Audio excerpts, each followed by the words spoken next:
अस्सलाम वालेकुम दोस्तों, आज हम एक ऐसे मसले पर बात करेंगे जो हमारे नौजवानों के ख्वाब तोड़ रहा है और मुआशरे को कमज़ोर कर रहा है, और वो है बेरोज़गारी। हज़ारों नौजवान डिग्रियां लेकर घूम रहे हैं लेकिन इन्हें नौकरी नहीं मिल रही। कोई इंजीनियर है, कोई मास्टर करके फारिग है, कोई हुनर सीख कर भी घर बैठा है। जब मेहनत के बाद रोज़गार ना मिले तो मायूसी बढ़ती है, और यही मायूसी मुआशरती मसाइल को जन्म देती है। बेरोज़गारी सिर्फ रोज़गार ना मिलने का नाम नहीं, बल्कि ये गुर्बत, जुर्म और ज़हनी दबाव को भी बढ़ाती है। एक तालीम याफ्ता नौजवान अगर काम ना कर पाए तो उसकी सलाहियत ज़ाया हो जाती है।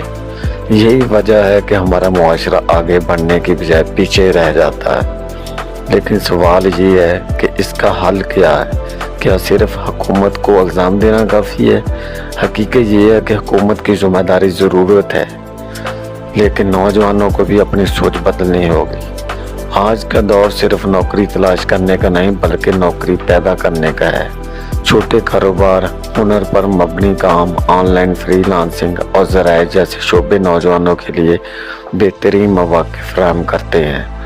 अगर एक नौजवान छोटे पैमाने पर कारोबार शुरू करे तो न सिर्फ वो अपने लिए रोज़गार बना सकता है, बल्कि दूसरों को भी नौकरी दे सकता है। याद रखें, दुनिया के बड़े बिजनेसमैन कभी नौकरी के इंतज़ार में नहीं बैठे। उन्होंने छोटे काम से आगाज़ किया, मुश्किलात आई मगर उन्होंने हिम्मत नहीं हारी।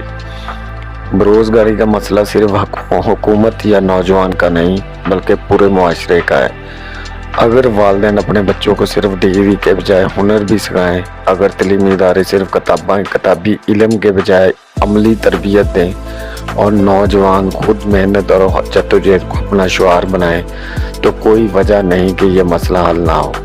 दोस्तों, आखिर में यही कहूँगा कि बेरोज़गारी एक इम्तिहान है, लेकिन ये हमेशा के लिए नहीं। जो नौजवान ख्वाब देखता है और फिर उनके ख्वाबों को हकीकत बनाने के लिए हिम्मत करता है, वो कभी नाकाम नहीं होता।